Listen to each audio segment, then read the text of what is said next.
Welcome to the Declutter Diaries. I'm your host, Bonnie Hintonack with Bin Your Space. And with me, you'll meet Tina Wolf, a licensed therapist. We're going to explore the connection between your mental health and organizing and decluttering because it's a journey and we're on it too.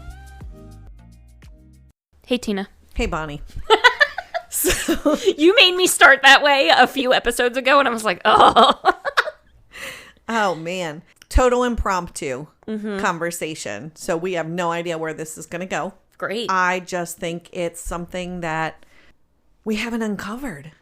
It's like the not talked about. We have spent so much time talking about our home space and our mental health and we did touch on, the leaf on the floor of my car, but that was only momentarily. What about other spaces in our life that we don't think about how they impact our day? We spend, for the most part, 8 hours a day at work. Desks, offices. We spend time going to and from work in our vehicles. Some people commute an hour each way a day. So what about all the untouched spaces in our life that we kind of float in and out of?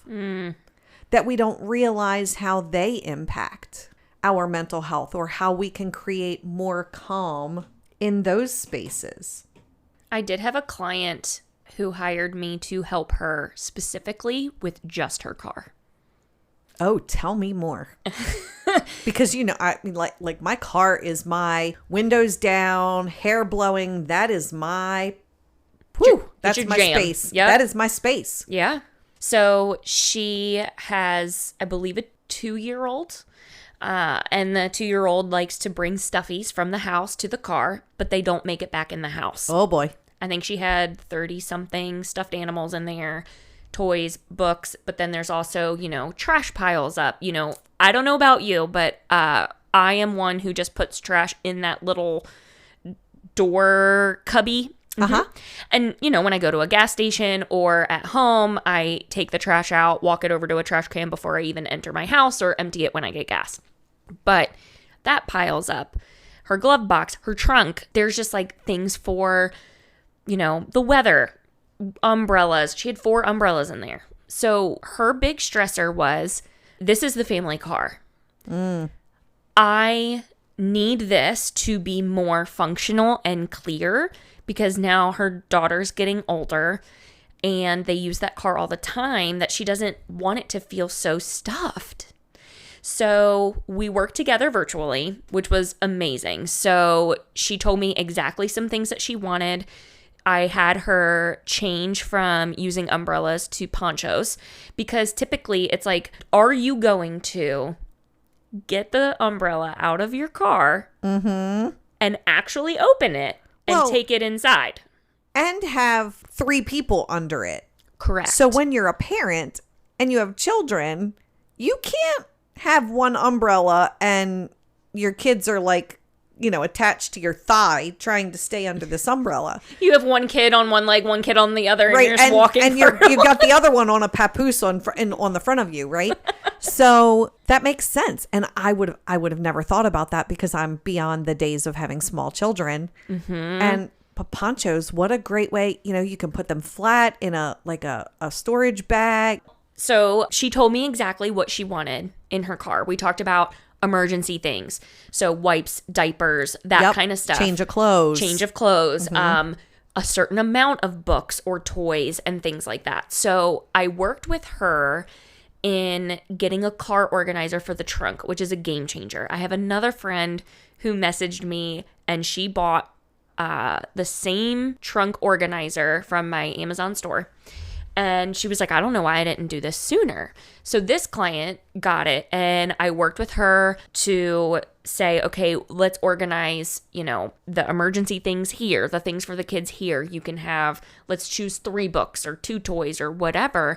And part of the process was the accountability. She said, knowing that you were going to ask me about it, because I gave her homework before. I said, before we organize to use all our time in the right way, I would love for you to take out the trash and anything seasonal. She had like 8 winter coats in there.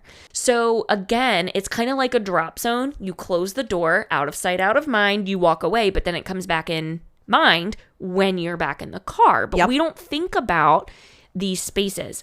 And to kind of like tag onto this, if you're on my email list or have been following me on social media, you know I've done some odd spaces. And I love it. The car. The garage. The camper. Yep. I've done bunny organization. So I've done like pet organization for a client who had a bunny, who has a bunny, Thumper. She's really cute. But it's those spaces that we don't talk about. And the car being something that we don't touch often, or even our computer and our phone. So I thought of another one that is a sore spot for me. Wait, can I go back for just a second? Yes. Are you going to remember your thought? Yes. Okay. The client with the car, we organized, I don't know, March maybe.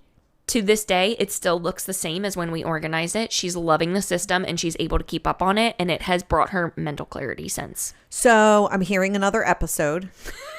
How to Let me write this. not redo. Ooh. Yes. Ooh. Okay. Let me write that down. Hurry up. Okay. Because I got to get back to my thought before I forget it. Go. Okay. So here's a sore spot for me. Did you say how not to redo? Oh my gosh. How to not to redo. Oh my gosh. So All right. Your story. my shed. I'm the yard work person, but my husband has an amazing garden. So he's the gardener and I'm the yard work person. I like fiddling around in, flower beds and weeding, and I cut the grass for the most part because that's what I enjoy doing.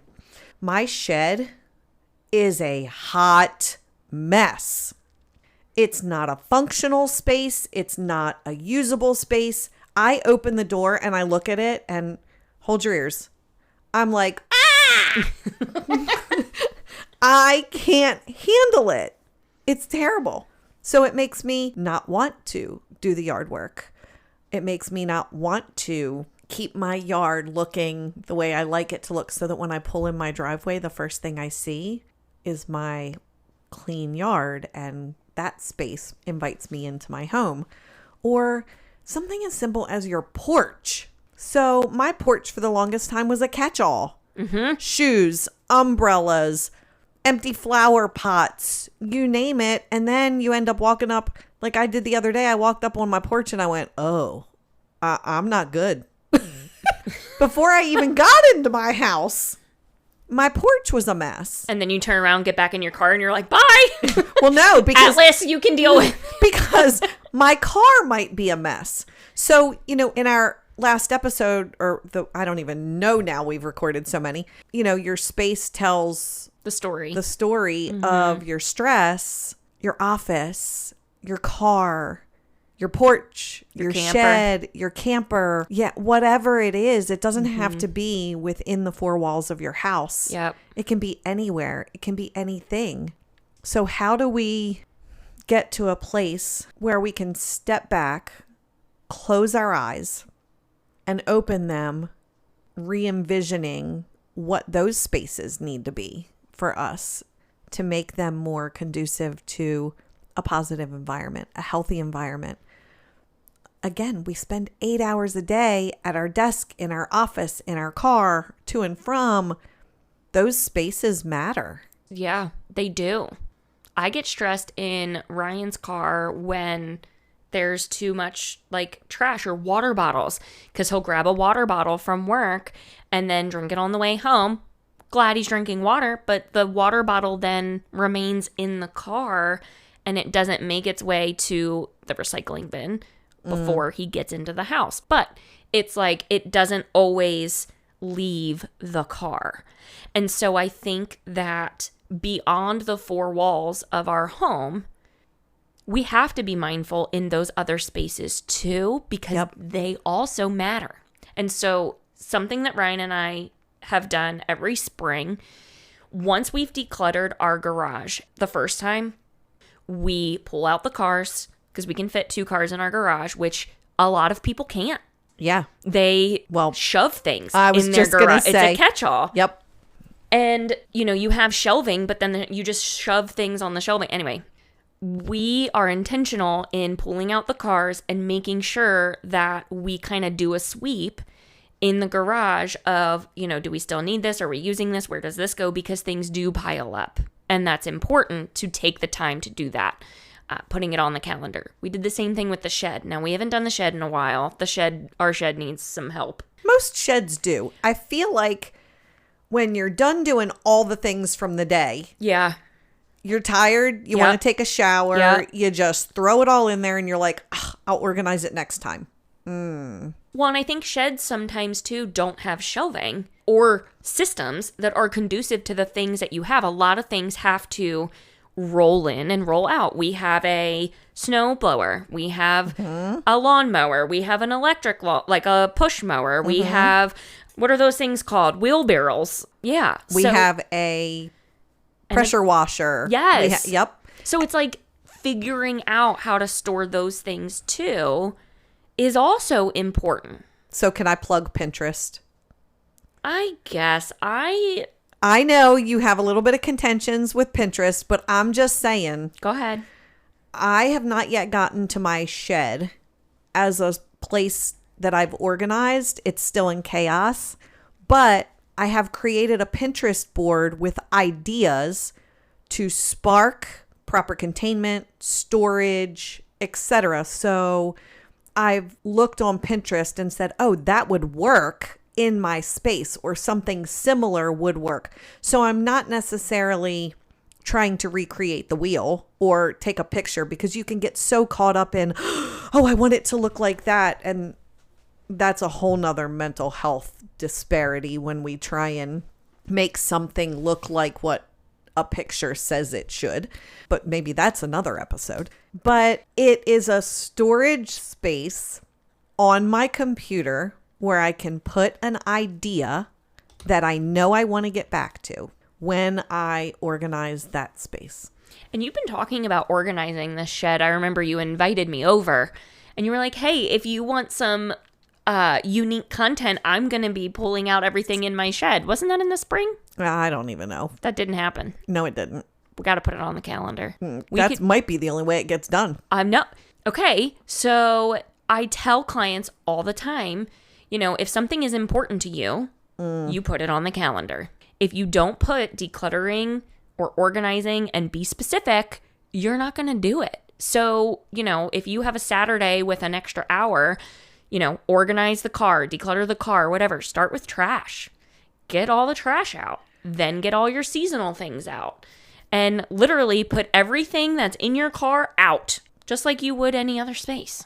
So I think in our last episode, if I recall correctly, I talked about, and I made you be quiet because I know this isn't a great theory, about like only doing maybe one thing.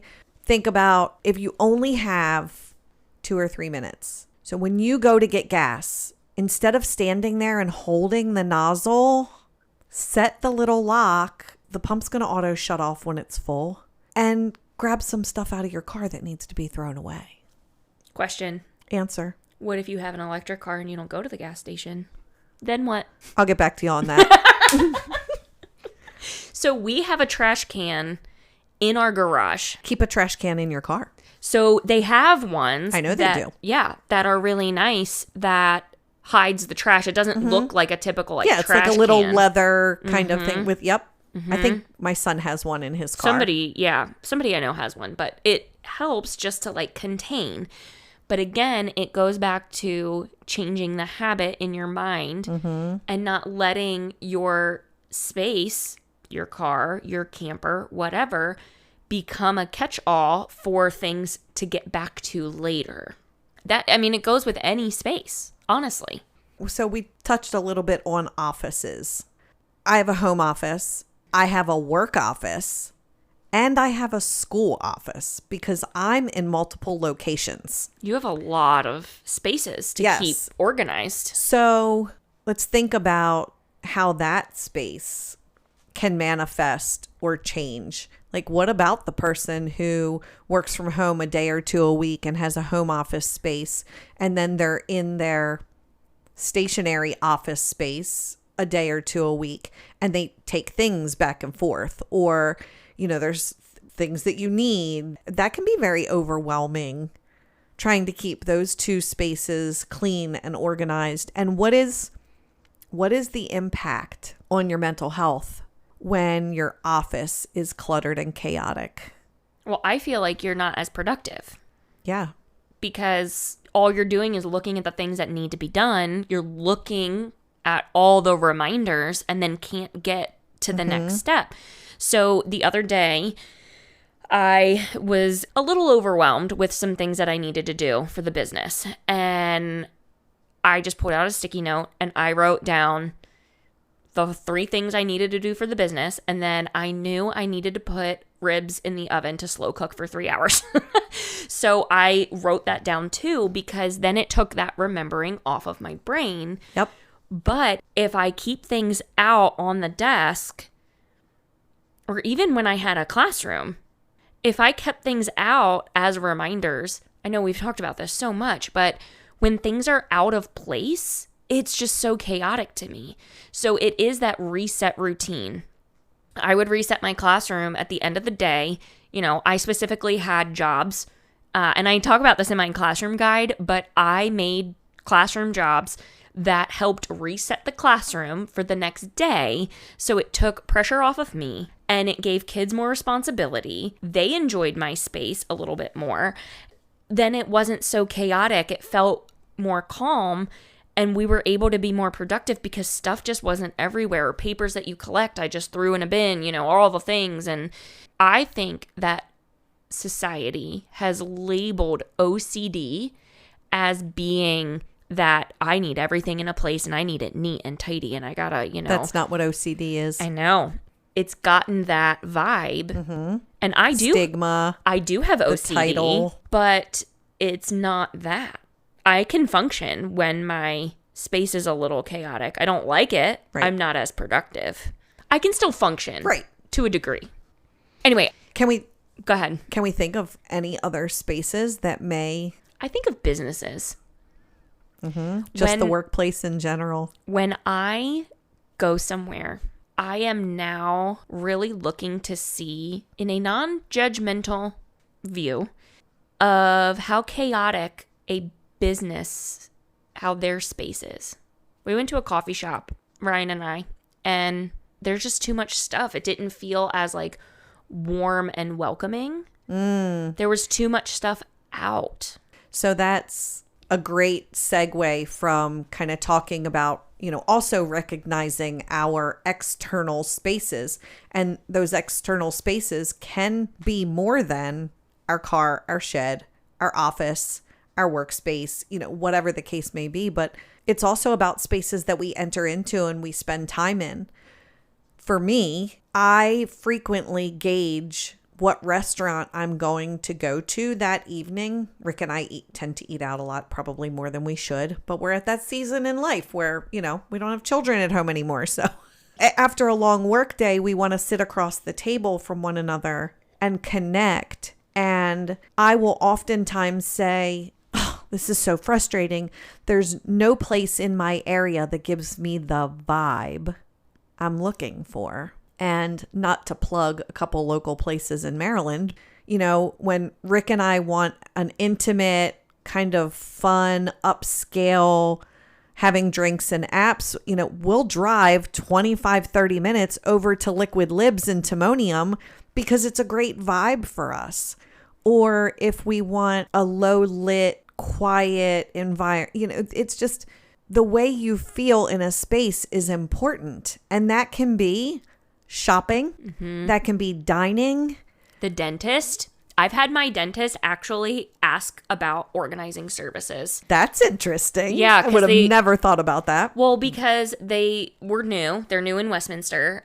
They've been there a couple years. And Ryan and I started going there. And, when you're at the dentist, they like to ask you questions. And why do they do that? They ask you questions when your mouth is propped open with these things that are digging into the back of and they're like, yeah, I can answer that. My dentist, when you lay down, they put sunglasses on you. So you're not staring into the light? Mine does that too. Oh, okay. And also so that when they splattering stuff all over the place, it's not all in your face. Oh, that's a good point. But anyway, I thought it was interesting that he was like, I might have to really like take you up on some of your organizing services because it will help their business to function smoother, More efficiently. more efficiently. It creates a calm space for the people coming in. And sometimes the dentist can be, even a doctor's office, can be traumatizing. Like, Yes. Ryan doesn't like to go to the dentist. I was just going to say that. Places specifically that breed anxiety need to be way more aware of how, particularly the waiting rooms. Yes. When you walk into a doctor's office, a dentist office, someplace that may create a level of anxiety for someone, it needs to be a peaceful, serene, empty, calming space.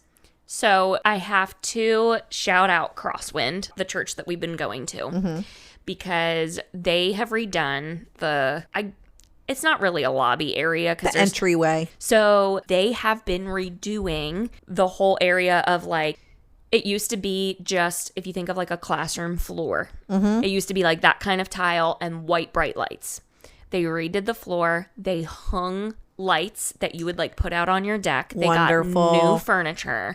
It has like a fireplace, fake fireplace looking thing. They decorate for fall. The lighting is different. It makes you want to stay and hang. So they took it from being a communal community space to being a warm, inviting space. Yes, that's what I was trying to get to. Thank Got you. it. So Got you. I'll word for you today. I appreciate you wording for me. Every time I walk through there, I'm like, I just want to sit. Yeah. And there's spaces where it's like a little carpet and 2 chairs and a table and a plant. And like, they've worked really hard in creating that warm environment. Even spaces like that matter. It's just so important. Another space that I struggle with is stores like Marshall's, Burlington, all those kind of Home goods. See, Home Goods I'm not as bad with, but when I think of the stores where you have to rummage through stuff because things aren't, even clearance sections Yes. in stores where they're chaotic and you can't find things. I cannot function like that. No. I just went shopping I was looking for 2 or 3 very specific items, and I didn't want to pay a lot of money for them because they weren't staples in my closet. They were just things that I needed. So I went to the clearance section in Macy's. Lord, I walked in there and I'm looking at this space and I'm literally feeling the tension in my body. I actually had to stand at the entrance to this clearance section and take a couple of deep breaths and mentally prepare myself to rummage through trying to find something. And when I left, I had found what I was looking for. I looked at my husband and I said, I am never doing that again. If I need something last minute, it will come out of my closet or I won't care because I cannot put myself in that headspace again. And like, what a time waste, honestly. Yes. If stores are going to try to get rid of stock that they need to get rid of quickly, why wouldn't you make it accessible and easy for someone to be like, ooh, that's on sale. I need that. Yep. And take it. Like, I don't want to go to a store. One, I just don't like shopping unless I have a purpose. I love shopping. I hate shopping. It's just not my vibe. I don't want to go to a store and walk around and look at things. It's just not I could for me. Walk around a mall for 4 hours and go into a store and try things on. Oh, I get stressed. Anyway, but clearance, like if it's not organized, when Ryan and I were in Florida a while back, we were in the Sperry's store and we walked to clearance and it was all organized and it was in sizes and like nothing was on the floor. I didn't have to rummage. I found my size. I pulled a couple boxes out and I was like, those aren't for me. And then I put them back and walked right out. We were in there 5 minutes. So it's interesting, like if stores really thought about it and took the time, if they want to get rid of their stock and they want to make money and have someone want to spend time in the store, they would, as simple as organizing clearance items. That's I agree. Interesting. Mm-hmm. We don't think about how the spaces that we fluidly enter in and out of throughout our life. The grocery store too. I just thought of that. Yep. All the spaces, how they impact us. I have become more and more aware of that every day. I avoid places that don't make me feel good. I am drawn to places that make me feel good. And recognizing that is huge. It's again, a level of awareness of how a space makes us feel. Whether it's a space that we're in control of or not, we can be in control of how we allow that space to impact us. If you walk into a space that's chaotic, or you have to be in a space that's chaotic for a period of time, maybe you need to take a walk outside or give yourself permission to sit in your car for a minute before you turn the car on, to just clear your mind and take a couple deep breaths, to shed that emotion, that response, that heaviness, the chaos that place created for you. Well, it just got me thinking. I'm just going to say it. I'm going to be honest. When I go to other people's houses, friends or family, and things are chaotic and it's too much, I don't want to spend a lot of time there. Yeah. And that's hard for me to say because there are homes that I don't enjoy going to because it's just too much. Mm-hmm. Something that a friend of mine said, it's easier to start from a place of less, not having that decision fatigue of where do things go, where do I need to put this. When you have a system and you have, whether it's in a business, in your home, outside of your home, even the yard, that's a place too. They all matter. And it all is sending signals to your mind about how you are feeling in that space. And then you carry it with you. Yep. Because it's like a leech. 30-second cognitive behavioral therapy lesson. Oh, please. Thoughts create feelings. Feelings create responses. And it is a cycle. We talked about that way back during the crazy cycle. And it can be in any direction. So a feeling can spawn another thought. A feeling can spawn an action or a reaction. And when you recognize that we are going into and out of sometimes hundreds of places in a given week, our bodily responses as well as our psychological responses are impacted sometimes by the minute. So, big takeaway is recognize, realize, and reflect on how the spaces in your life are impacting you. And where you go and how you're feeling. Being mindful of not only your home, but places you shop and frequent and go out to eat. That's huge. It is. We have a space problem. We have a lot of problems. That's 20 more episodes. I think this was good. I think we touched on how other spaces outside of our home can impact us and raising a level of awareness. Yeah. I was just even thinking like, I don't like to go shopping and it might be for that reason. Maybe. I don't know. I'd have to think about that, but it's been enlightening. So good. So good.